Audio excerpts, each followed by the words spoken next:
नमस्कार, मैं वैभव आपका अपने चैनल निबंध 9 पर स्वागत करता हूं। ये चैनल 10th, 11th और 12th क्लास के मैथमेटिक्स सब्जेक्ट को डेडिकेटेड है। अगर आपको मेरा काम पसंद आए तो शेयर करें, क्योंकि मेरा मोटो ही है क्वालिटी एजुकेशन सबका अधिकार। और अगर आप सारे सिलेबस को कवर करना चाहते हैं तो आप मेरे चैनल को सब्सक्राइब करके सारे मेरी क्लासेस अटेंड कर सकते हैं। अब आप निबंध 9 को इंस्टाग्राम पे भी फॉलो कर सकते हैं। तो चलिए आज का लेक्चर शुरू करते हैं। तो स्टूडेंट्स, हम एक्सरसाइज 5.4 शुरू करते हैं। मतलब कंटिन्यूटी डिफरेंशिएबिलिटी जो तुम्हारा चैप्टर है उसकी एक्सरसाइज 5.4। तो उसका पहला क्वेश्चन क्या है? पहला क्वेश्चन है, हमने डिफरेंशिएट करना है सभी फंक्शंस को। तो हमने y रखा है, उसका नाम e power x upon sine x। तो हमने इसको लिख लिया e power x cosecant x, ऐसे लिख लिया इसको। हम जानते हैं कि e पावर x का डेरिवेटिव कितना होता है, e पावर x, और क्योंकि यहाँ पे log भी आने वाला है तो log x का डेरिवेटिव कितना होता है, मैं सोचा कि चलो रिमाइंड करा दूँ थोड़ा सा, 1 अपॉन x। तो इसको डिफरेंशिएट करने के लिए हमें क्या करना पड़ेगा? हमें लगाना पड़ेगा प्रोडक्ट रूल। एक फंक्शन मल्टीप्लाई दूसरा फंक्शन।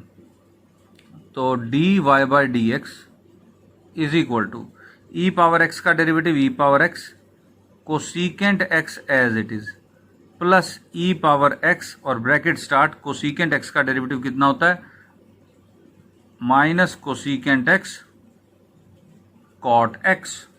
तो ब्रैकेट खोल दिया और डेरिवेटिव को सिंप्लीफाई कर दिया। तो तुम देख रहे हो e power x cosecant x common है, तो e power x common, cosecant x भी कॉमन, ब्रैकेट स्टार्ट, यहाँ पे रह गया 1 और ये माइनस की टर्म हो जाएगी तो माइनस कॉट x, यहाँ कॉट x रह जाएगा बस।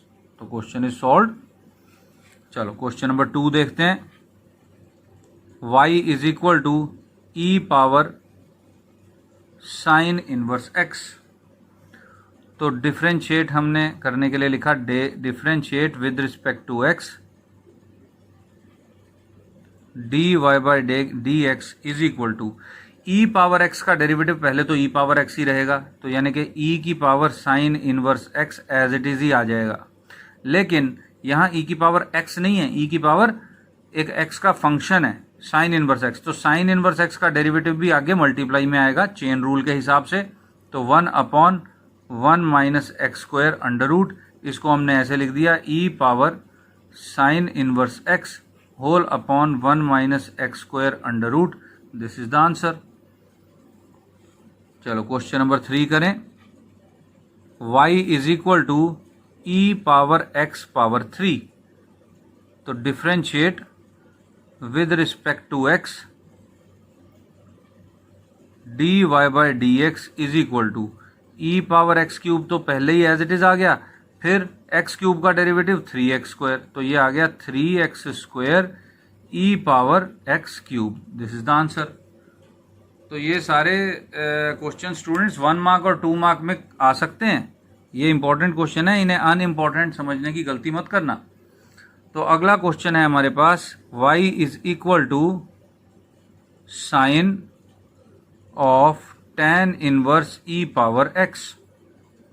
e पावर x की जगह माइनस x है, e पावर माइनस x। तो डिफरेंशिएट करते हैं इसको, differentiate with respect to x। तो y का derivative dy by d x. देखो अब जैसे कि मैंने एक वीडियो में तुमको बताया था कि डेरिवेटिव एक ही स्टेप पे करना है। चेन रूल में चाहे 3 फंक्शन नजर आए, एक ही स्टेप पे डेरिवेटिव कंप्लीट कर दो। तो पहले साइन का डेरिवेटिव कॉस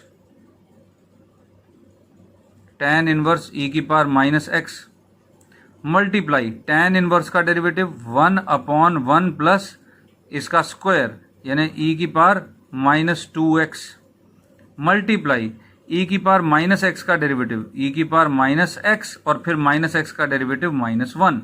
देखो एक ही स्टेप पे मैंने डेरिवेटिव खत्म कर दिया स्टूडेंट्स। अगर मैं अलग अलग स्टेप पे डेरिवेटिव करता चला जाऊंगा तो क्वेश्चन अननेसेसरीली बड़ा हो जाएगा, और अगर हम क्वेश्चन को लेंथी बना देंगे तो तुम यकीन मानो कि गलती होने के चांस बहुत ज़्यादा बढ़ जाएंगे। मैं नहीं चाहता कि मेरे स्टूडेंट्स जो मेरे से डेरिवेटिव सीख रहे हैं वो क्वेश्चन को किसी भी तरीके से इस तरह से सॉल्व करें कि गलती होने के चांस बढ़ें। तो इसलिए मैं एक ही स्टेप पे डेरिवेटिव किया करता हूँ। बुक्स में और भी तरीके दिए हुए होते हैं लेकिन मुझे वो खास पसंद नहीं है। तो ये सारी टर्म्स मल्टीप्लाई में, बस इसको बाद में लिख देंगे, -1 पहले लिख देते हैं तो हमारा आंसर सिंप्लीफाई हो जाएगा। dy/dx इज इक्वल टू, पहले आएगा माइनस, माइनस की टर्म है, उसके बाद e की पावर -x/1 प्लस e की power -2x into cos of tan inverse e की पावर -x। तो ये हो गया स्टूडेंट्स क्वेश्चन सॉल्व। तो क्वेश्चन नंबर 4 सॉल्व हो गया। अब हम अगले क्वेश्चन पे चलते हैं।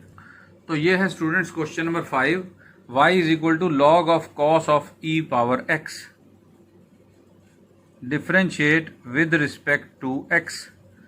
तो y का derivative dy/dx is equal to log का derivative 1 upon cos e power x into cos का derivative minus sine e power x, और क्योंकि ये मल्टीप्लाई में माइनस साइन आया तो ब्रैकेट बहुत ज़रूरी है लगाना, और मल्टीप्लाई, अब लॉग का डेरिवेटिव 1 अपॉन हो गया, कॉस का डेरिवेटिव माइनस साइन हो गया, लॉग के बाद कॉस, कॉस के बाद e, तो e x का डेरिवेटिव e पावर x, और हम x तक पहुंच गए और काम खत्म।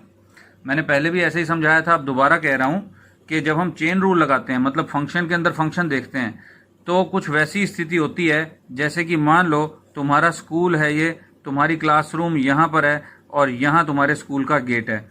अगर मान लो कोई तुम्हें मिलने आए तो वो सीधा यहाँ पे तो प्रकट होने से रहा, वो पहले स्कूल के गेट से एंटर करेगा, कॉरिडोर से होता हुआ वो तुम्हारी क्लास के दरवाजे तक आएगा, फिर क्लास के दरवाजे से एंटर करके तुम तक पहुंचेगा। तो तुम ये समझो कि अपनी जगह x को रख लो। तो डेरिवेटिव भी स्टेप बाय स्टेप आता है आगे। पहला गेट खोला लॉग का, 1 अपॉन कर दिया, कॉस का गेट खोला माइनस साइन कर दिया, फिर e का गेट खोला e पावर x, और फिर x पे पहुंच गए तो काम खत्म, डेरिवेटिव कंप्लीट। तो इस तरह से चेन रूल लगता है, लेकिन एक ही स्टेप पे लगाओ। तो अब ये क्या बन गया देखो, माइनस की टर्म बनेगी, ठीक है, sine e power x upon cos e power x कितना हो गया, साइन अपॉन कॉस tan। तो आंसर क्या आ जाएगा, dy/dx is equal to minus e power x into tan of e power x। ये हमारा आ गया आंसर। तो क्वेश्चन नंबर 6 अपने आप करना है स्टूडेंट्स। मैं क्वेश्चन नंबर 7 ले रहा हूं। क्वेश्चन नंबर 7 है y is equal to e power under root x, और इसका ऊपर फिर से अंडर रूट। तो यहां पे मैं स्टूडेंट्स तुम्हें दो फॉर्मूले बताता हूं, फॉर्मूले तो नहीं है लेकिन फॉर्मूलों की तरह याद कर लो। d/dx ऑफ रूट x याद रखो students, 1 upon 2 under root x। Root का डेरिवेटिव क्या होता है, 1 अपॉन 2 अंडर रूट, और d/dx of 1 upon x, 1 upon x का डेरिवेटिव होता है -1 अपॉन x स्क्वायर। ये इतनी बार यूज होता है कि बार बार अगर x की पावर को देख के चलते रहेंगे तो कंफ्यूज ही हुए रहेंगे। इनको फॉर्मूलों की लिस्ट में शामिल कर लो, ज्यादा अच्छा रहेगा। तो differentiate with respect to x, तो dy/dx is equal to root का डेरिवेटिव 1 अपॉन 2 अंडर रूट, लेकिन अंडर रूट में जो चीज है वो एज इट इज रहेगी फिलहाल। मल्टीप्लाई में ये अंडर रूट का गेट क्रॉस करके e पे आ गए, तो e की power root x as it is, क्योंकि e पावर x का डेरिवेटिव e पावर x होता है। फिर e का गेट क्रॉस करके x तक पहुंचने के लिए ये अंडर रूट बीच में है, फिर अंडर रूट है, तो अंडर रूट का derivative 1 upon 2 under root x फिर से हो गया, और अब हम x तक पहुंच गए, तो यानी कंप्लीट हो गई ये सारी प्रोसेस। तो इसका आंसर कितना आ जाएगा देखो, थोड़ा इसको कॉम्पैक्ट फॉर्म में लिख देते हैं, 1 अपॉन 2 1 अपॉन 2 है, 1 अपॉन 4 हो जाएगा। तो e की power under root x upon 4 under root x into under root of e power under root x, ये आ गया हमारा आंसर। इसके बाद है क्वेश्चन नंबर 8। हम क्वेश्चन नंबर 8 सॉल्व करते हैं। y is equal to log of log x, तो differentiate with respect to x। तो y का derivative dy by d x is equal to, पहले लॉग का डेरिवेटिव क्या होगा, पहले लॉग का गेट क्रॉस किया तो अंदर वाला सारा 1 अपॉन में चला जाएगा, 1 अपॉन लॉग एक्स इंटू ये वाला क्रॉस कर लिया, अब ये लॉग एक्स आ गया तो लॉग एक्स का डेरिवेटिव 1 अपॉन एक्स, और फिर हम एक्स तक पहुंच गए यानी काम कंप्लीट। तो ये आ जाएगा 1 अपॉन एक्स लॉग एक्स और आंसर आ गया। अब हम चलते हैं क्वेश्चन नंबर 9 पर। y is equal to cos x upon log x. अब इसको हम लॉग एक्स को ऊपर करके नहीं लिख सकते हैं, differentiate with respect to x. मैंने ऐसा क्यों कहा कि ऊपर करके नहीं लिख सकते, क्योंकि यहां पर इस क्वेश्चन में हमें यहां कोशेंट रूल लगाना ही पड़ेगा, और कोशेंट रूल क्या होता है, f अपॉन जी का डेरिवेटिव कितना होता है, ऊपर वाले का डेरिवेटिव इंटू नीचे वाला फंक्शन माइनस नीचे वाले का डेरिवेटिव ऊपर वाला फंक्शन अपॉन नीचे वाले का स्क्वायर। ये होता है कोशेंट रूल अगर हमारे पास f अपॉन जी में कोई फंक्शन है। तो dy by d x is equal to, पहले ऊपर वाले का डेरिवेटिव माइनस साइन एक्स और log x as it is minus log x का derivative 1 upon x cos x as it is whole upon नीचे वाले का स्क्वायर लॉग एक्स का स्क्वायर इज इक्वल टू, ये कितना हो जाएगा, यहां से मैं दोनों टर्म्स में से माइनस कॉमन लेके यहां लगा दूंगा और x को एलसीएम ले लूंगा, तो ये minus x sine x log x plus cos x रह गया होल अपॉन, अब ये एलसीएम जो x है वो इधर मल्टीप्लाई हो जाएगा x लॉग एक्स का स्क्वायर और आंसर आ गया। मैंने क्या किया, इन दोनों टर्म्स में से माइनस निकाल के यहां लिख लिया, और ये जो 1 अपॉन एक्स था यानी कॉस एक्स अपॉन एक्स, यहां x न्यूमिरेटर में x ले लिया एलसीएम, तो x यहां मल्टीप्लाई हो जाएगा इस टर्म के साथ, और ये जो न्यूमिरेटर में एलसीएम है x वो डिनोमिनेटर में मल्टीप्लाई होगा, तो वो मैंने कर दिया। तो इस तरह से आंसर आ गया, एक बार ध्यान से देख लो। फिर हम अगले क्वेश्चन की तरफ चलते हैं। आई थिंक ये समझ में आ गया होगा, नोट कर लिया होगा। तो चलो क्वेश्चन नंबर 10 की तरफ चलें। तो हमारा क्वेश्चन नंबर 10 है y is equal to cos of log x plus e power x, तो differentiate with respect to x, derivative क्या आएगा। चलो इसका डेरिवेटिव देखने से पहले एक बात मैं और कहना चाहता हूं, अगर तुम्हें मेरा काम पसंद आ रहा है तो मेरी मोटिवेशन के लिए तुम्हें एक काम करना पड़ेगा कि कमेंट्स में जाके 1 to 5 स्केल पर इसको रेट ज़रूर करो, ताकि मुझे पता चल सके जहां 5 जो है वो हाईएस्ट है और 1 लोएस्ट है। और अगर तुम्हारे पास कोई सजेशन है तो वो तुम कमेंट सेक्शन में ज़रूर दो। सजेशन से ही काम चलता है, सजेशन मिलेगा तो मैं उसको अप्लाई अगर कर सका तो ज़रूर करूँगा। और अगर तुम सारा का सारा ये सिलेबस करना चाहते हो, चाहे 10th क्लास का, चाहे 11th क्लास का, चाहे 12th क्लास का, तो मेरे चैनल को सब्सक्राइब करने के बाद मेरे चैनल को ओपन करके उसकी प्लेलिस्ट में जाओगे तो प्लेलिस्ट में तुम्हें क्या मिलेगा, तुम्हें प्लेलिस्ट में चैप्टर वाइज प्लेलिस्ट मिलेगी वीडियोस की। जैसे कि मान लो मैंने 10th क्लास की एक प्लेलिस्ट बनाई होगी एक चैप्टर की, तो कैसे लिखा हुआ होगा 10th लीनियर इक्वेशंस इन 2 वेरिएबल्स। वो लीनियर इक्वेशन इन 2 वेरिएबल जो चैप्टर है 10th क्लास का, उसका सारे वीडियोस का प्लेलिस्ट यहाँ पे होगा। उसके बाद अगली प्लेलिस्ट मान लो 11th क्लास की है तो 10+1 यहाँ पे अगर ट्रिग्नोमेट्री की है तो ट्रिग्नोमेट्रिक फंक्शंस मैंने लिखा होगा, और अगर 10+2 की है तो मैट्रिसेस एंड डिटरमिनेंट्स पहले 10+2 लिखा होगा। एक्चुअली तुम मेरे चैनल को सब्सक्राइब करके अगर वीडियोस को ढूंढोगे तो बहुत मुश्किल आएगी, क्योंकि तीनों क्लासेस की मिक्स वीडियोस हैं और उनमें कुछ ऐसी वीडियोस भी हैं जो मोटिवेशनल हैं, जो फन कैलकुलेशंस के साथ भी हैं।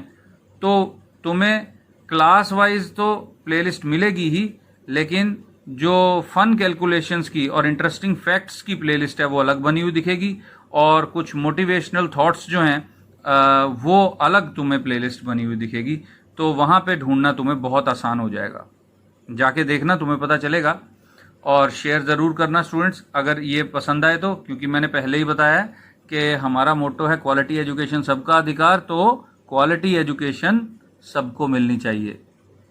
और ट्यूशन में हमने अपने मम्मी पापा के पैसे ख़राब नहीं करने, हम यहीं से इतना अच्छा पढ़ लेंगे कि 100 में से 100 मार्क्स आएंगे। एडिशनल क्वेश्चन करवाऊंगा मैं एनसीईआरटी के अलावा, फिर तुम्हें पता लगेगा तुम्हारी तैयारी कितनी अच्छी हुई है। तो चलो इस क्वेश्चन को सॉल्व करें। साइन कॉस का डेरिवेटिव होगा माइनस साइन, एंगल चेंज नहीं होता स्टूडेंट्स, log x प्लस ई की पावर x। एंगल किसी भी टी रेशो का डेरिवेटिव करते वक्त चेंज नहीं होता, याद रख लो। लेकिन अब कॉस का दरवाज़ा तो खुल गया, गेट क्रॉस कर लिया, आगे आया log, तो साथ में ई भी है, तो यहाँ पे ब्रैकेट लग जाएगा। मैं इस एंगल का डेरिवेटिव करने लगा हूँ 1/x plus e power x, क्योंकि ई पावर x का डेरिवेटिव ई पावर x ही रहता है। तो इसको ज़रा बढ़िया ढंग से लिख देते हैं। माइनस की टर्म तो है ही है, यहाँ पे एलसीएम आ जाएगा x, तो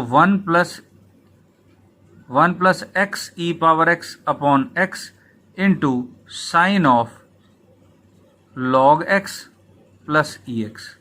तो ये आ गया हमारा क्वेश्चन, और इस तरह से ये क्वेश्चन हो गया सॉल्व। तो ये स्टूडेंट्स एक्सरसाइज 4.5.4 सॉल्व हो गई, और ये तो सिर्फ एनसीईआरटी ही है। इसके अलावा जब मैं मिसलेनियस एक्सरसाइज कराऊंगा तो सारे और इम्पॉर्टेंट क्वेश्चन जो एनसीईआरटी के अलावा दूसरी किताबों में हैं वो सारे मैंने बना रखे हैं, वो मैं तुम्हें करके दिखाऊंगा। वो सारे कलेक्ट किए हुए हैं मैंने, वो पीडीएफ के फॉर्म में भी तुमको भेज दूंगा क्वेश्चंस, ताकि तुम बार बार उसकी प्रैक्टिस कर सको।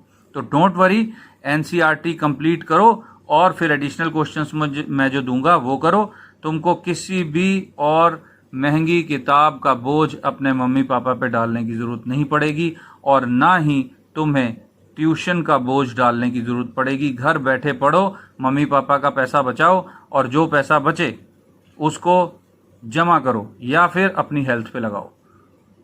तो स्टूडेंट्स अब के लिए, आज के लिए इतना ही। अगली क्लास में फिर मिलेंगे, तब तक best of luck and thank you.